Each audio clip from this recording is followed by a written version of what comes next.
Well, hello, my dear viewers. Welcome back to the channel. The time has come for us to take a look at last week's chapter and this week's chapter of Boku no Hero Academia. Now, the same thing as with One Piece, I have read last week's chapter, so I'll just go through it really quick so we can get to this week's one. So we saw the end of Kirishima's fight against the thug. The thug kept sending blades to him, but as Kirishima used Harden, it doesn't work. So Kirishima actually did a very good job defending against this guy. Not only defending himself, which is, it's not the least important, but given the situation, it was the least worrisome situation. When the thug used the single point concentration, Kirishima was able to not only defend it, but also think about the people that were still behind him. So the guy acted like a real hero. Like, he thought, okay, I'll take this up so the people behind me can run. I really enjoy his attitude. And then all of a sudden he goes to the killing blow Red Gauntlet. That can't have been just a light scratch. An unbreakable punch to the gut. Like, that must have hurt. And as soon as he punches, he reverts back to his normal state, I guess. And the thug just keeps on crying. The guy just clearly... I can feel before he used the drug, there was maybe some sympathy to be had. But now, like, Kirishima extended the hand to this guy, like trying to understand how he felt, and the guy just doesn't give a damn. Like, this guy deserves no sympathy. He even tries to escape. Like, he uses the remainder of his power trying to escape, but he's caught by Fat Gum. So, not much on that. We learn about his quirk, fat adsorption. His body can adhere to anything, and those objects will sink into him, almost like Totoro. Other references. And so the fight ends. Kirishima is praised by the civilians, which is really cool. It was a very cool scene. He appreciates the commendations. And then we have a slight conversation between Sun Eater, Kirishima, and Fat Gum. Nothing really interesting.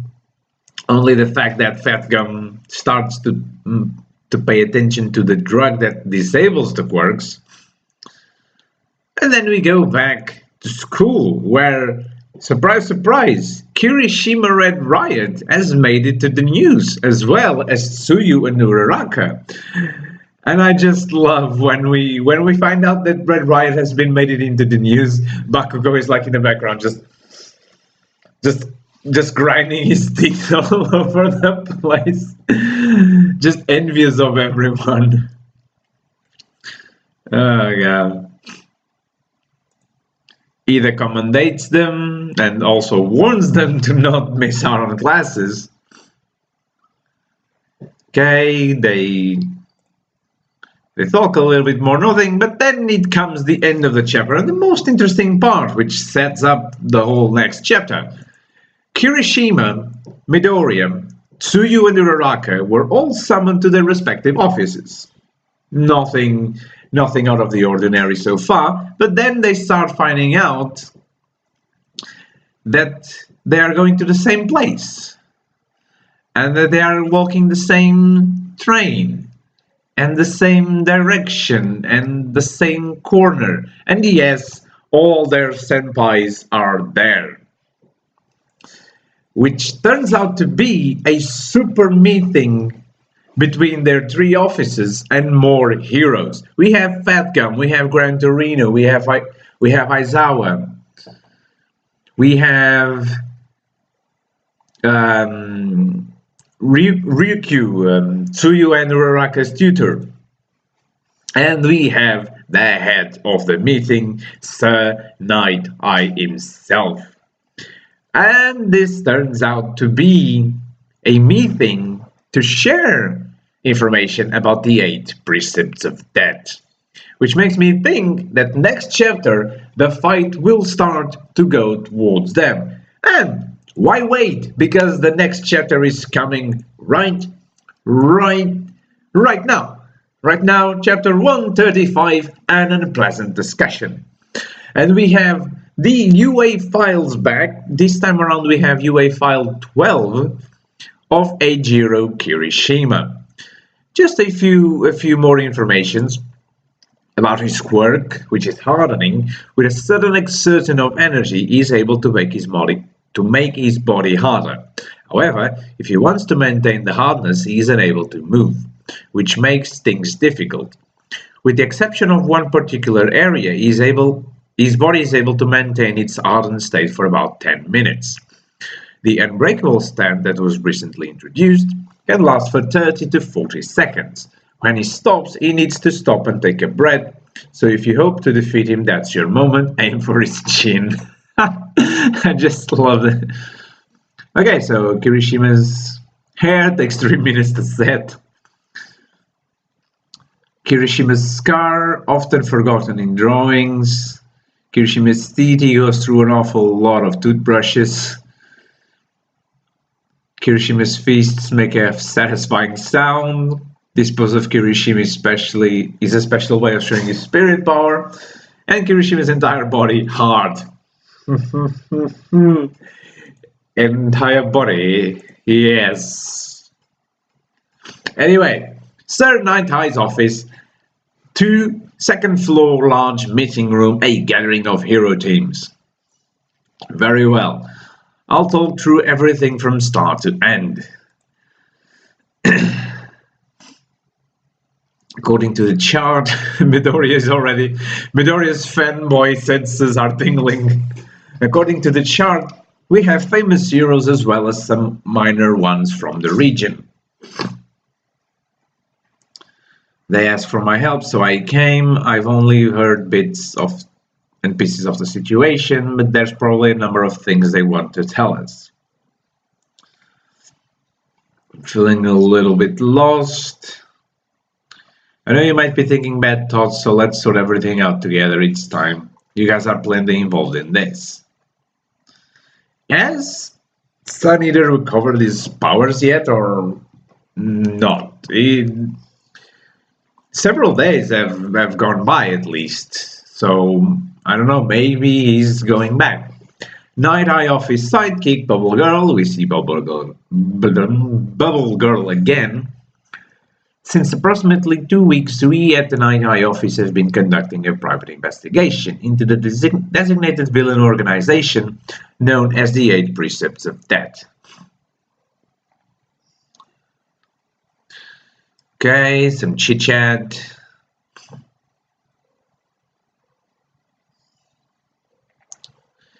An accident involving a gang of thieves who call themselves the Reservoir Dogs. The police chalk it off as an incident. Okay. Night Eye affiliate office sidekick, Centipeder. My name is Centipeder, a mere sidekick. But it was under Night Eye's directions that I conducted the follow-up investigations. There's a note here. Centipeder is the resulting prize from the fan art contest. Oh, won by Mr. Ohara Tetsuya. No, Tetsuya. Is that a Y or is that a V? That's a Y. Ohara Tetsuya. I probably just butchered that guy's name. But cool. This is a hero from a fan. This is not from. I mean, I guess the author gave him his own touch, but very, very cool. And the guy is just a sort of human body with a centipede head. Ugh. Anyway, as for our findings, we learned that in the past year, the 8 Precepts had been increasingly making contact with individuals outside of the organization and with other black market groups all over the country. It appears that these actions were motivated by the desire to expand the organization and to gather financial capital. And finally, immediately after we began the investigation, they made contact with a member of the League of Villains, Bubaigaura Jin, known by his villain name Twice. Oh, that's the guy who can copy himself and eventually loses track of who's the original one. We were unable to tail them and gather more information about the encounter, but with the assistance of the police, we confirmed that there had been some sort of dispute between the two organizations.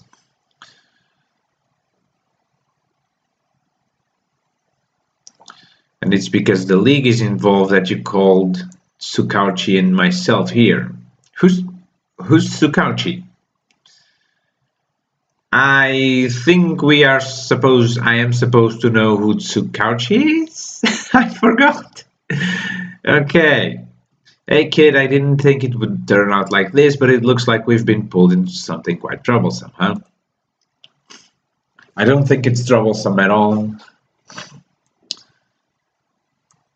You guys know each other, yeah, from field training. It's the old guy who was with All Might at Camino. Midoryia, you sure know a lot of people. He's the main character after all, so it makes sense. And so the development... the Hero Network, okay. An online service that only those with professional license can access. You can view reports about the activities of heroes across the country, and you can request the assistance of heroes with specific quirks that may be of particular use. So basically, it's the Hero Facebook, only more private than Facebook, actually. But what's the meaning of having these UA brats around here? They'll hold back this discussion. When we start talking about the heart of the matter, things are going to get dark. I'm just like, don't say that. These two are super important persons of interest, you know. he's just a happy go around guy. On another note, I see a lot of new faces around here. I'm Fat Gum, nice to meet you. He's so round and cute. They both say, oh, would you like some candy? No. He has the candy already in his hand. In the past, the 8 Precepts were suspect of secretly selling illegal drugs. To that end, I have requested the assistance of a hero who is quite familiar with this domain. In the past, I spent a lot of time cracking down on those types of activities. And then on the other day, during Red Ride's debut battle, Tamaki was shot with something that I have never seen before. A medicine that breaks quirks. Oh yeah. Okay. Breaks quirks, Tamaki, you're okay. Yeah, once I slept, I was able to recover. Check out this splendid cow hoof. Did you eat beef bowl for breakfast? It's a relief you were able to recover. Glad it's not a fatal wound. Not quite, that's where a Razorhead comes in. It appears to be a bit different from my Razor. For me, I'm not attacking a quirk. Put simply, when you take the human body and specially alter its structure by plus alphaing it, we call that a quirk. All of that plus alpha is what we call the quirk factor. Okay. All I'm doing is momentarily halting the activation of that quirk factor. I'm not able to inflict any damage to it. Okay. Immediately after Tamaki was shot, we brought him to the hospital to have him checked. It turns out that his quirk factor had suffered damage. Thankfully, he was able to naturally recover and return to his previous self. Okay.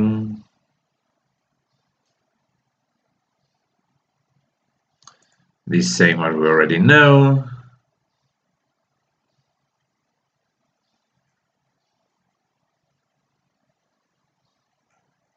Okay, because Kirishima bravely volunteered his body and was shot at, we were able to obtain a bullet with the contents still inside. Okay, and after examining the contents, we made the most sickening discovery. Okay. Ooh, inside were human blood and cells. Wow. In other words, the effects are of human origin, a quirk that destroys other quirks. Damn, I still don't see the connection to the 8 precepts, okay? The man that Kirishima apprehended, the illegal drug he was using, the distribution channels are complex, and while it's not nearly as prevalent as it used to be, there are many individuals and groups that wholesale it. Okay. So yeah, the 8 precepts are in the middle of the chain, but I believe they are trying to make it to the top of the chain. Could that be the little girl's quirk? That's why he's experimenting on her. The other day, when Riku and their team put a dispute between two villain groups to an end, it turned out that the boss of one of the groups also had exchanges with the same distributor. One of the villains with the gigantification quirk could maintain the effect for long, so it's very obviously an unfinished product. Okay. The leader of the group, Chisaki, his quirk is called Overhaul. With it, he has the ability to disassemble or restore. Well, now that is interesting. Oh, so he's able to restore objects as well. Very cool. Oh. A quirk that allows him to break something down and reassemble it, and bullets that can destroy quirks. Wait, what? Oh, they are remembering about the kid. Chisaki has a daughter. She has no birth registration, and details about her are unknown. But when we encountered the two of them, she had a great number of bandages wrapped around her hands and legs. Oh, that's why. That's what they were thinking. Oh, man. So, Chisaki Overhaul would literally blow her arm off and then reconstruct it again. Oh. I mean, we live in a superhuman society. Anyone can do anything if they put their mind into it. In other words, he's using his daughter's body to make those bullets and is selling them. Damn.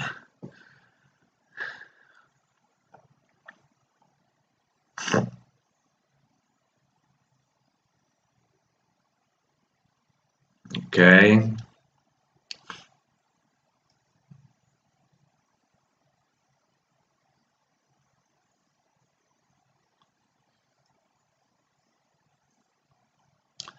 Okay, if these guys had just taken custody of the kid, it would have all been over right then and there, wouldn't it?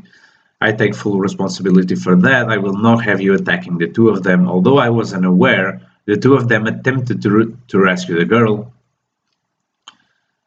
Midoriya, who took on a huge risk to try and save her, and Mirio, who thought ahead and acted to maximize her future livelihood of being saved.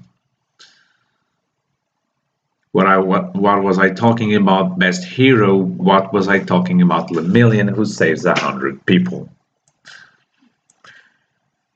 Right here, there's nobody more frustrated than these two.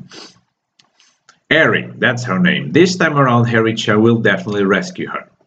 And so that will become our objective. A fight to rescue. Chapter 135. over.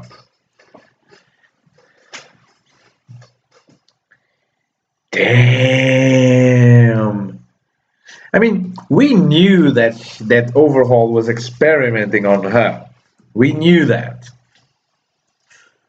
The thing is, it never crossed my mind that he was actually like blowing and rebuilding her arm, because to me, when I saw the bandages and then I saw the machines, I was like, okay, he plugs her into the machine with a syringe or whatnot, and like takes absurd amount of blood from her, and then lets her recover for a little while, so she can recover the blood. That's what I thought. But the fact that the guy just rips the arm off and then reconstructs it, that's eerie.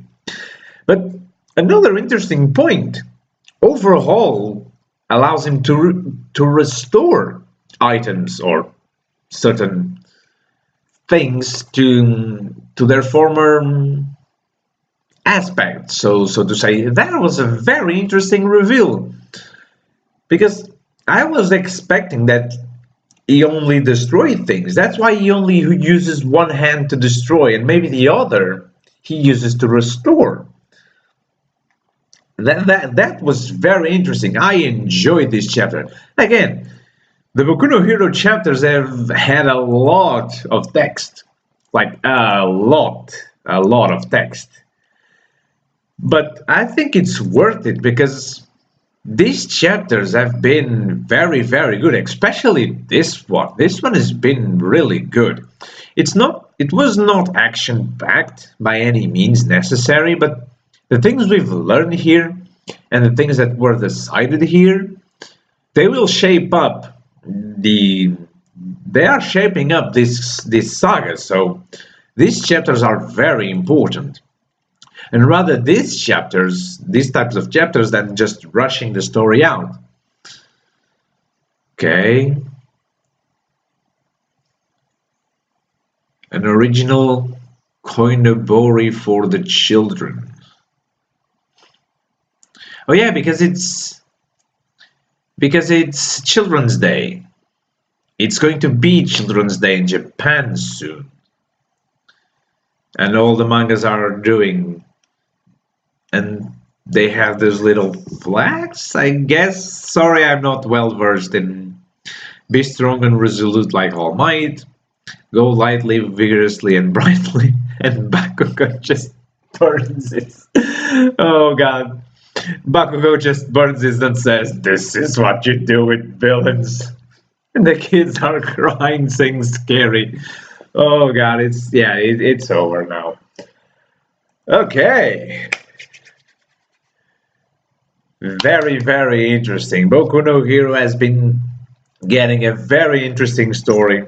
And it's cool to see finally the young ones rising into the world. They are now working on League with actual heroes. I mean, they had done before, but now they are officially working on the same league as the heroes. So it's very, very cool. And I'm interested to see the tag team between Midoryia and Lemillion. So, I hope you guys have enjoyed it.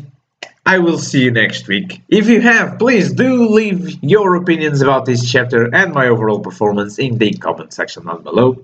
As I always say, the comment section down below is yours to use and abuse, within manners, of course. I say this again, as I've said in all these videos this week. I don't know how next week is going to pan out, because I don't know if there's Golden Week coming up. I don't know if there are going to be chapters or whatnot. So I'll kinda work it out as we go along. If there are no chapters, then maybe I'll do something to cover for that. We'll see about that. But for now, it's weekend, and I do wish you guys a very fantastic weekend. Do get some rest if you so need it. I sure do, because this work schedule is killing me. But it's good to have a job. It's good to earn some money every month. So, yeah. I'll see you guys next week. Have a fantastic weekend. Bye bye.